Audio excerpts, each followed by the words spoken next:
Standing in a sky, standing in an open space. If we look at the sky on a cloudless night, we see numerous stars against a dark background. The continuous empty space between the spheres, planets, stars, etc. in the sky is called space. आपण मोकळ्या जागेवर जर आपण उभे राहून रात्री आकाशाकडे पाहिलं तर गडद पार्श्वभूमीवर असंख्य तारे दिसतात.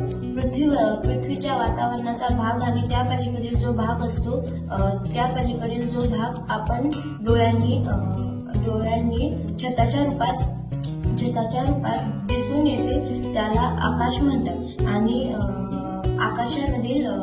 आकाशामधील गोल ग्रह तारे यांच्यातील सतत रिकाम्या जागेला अवकाश म्हणतात.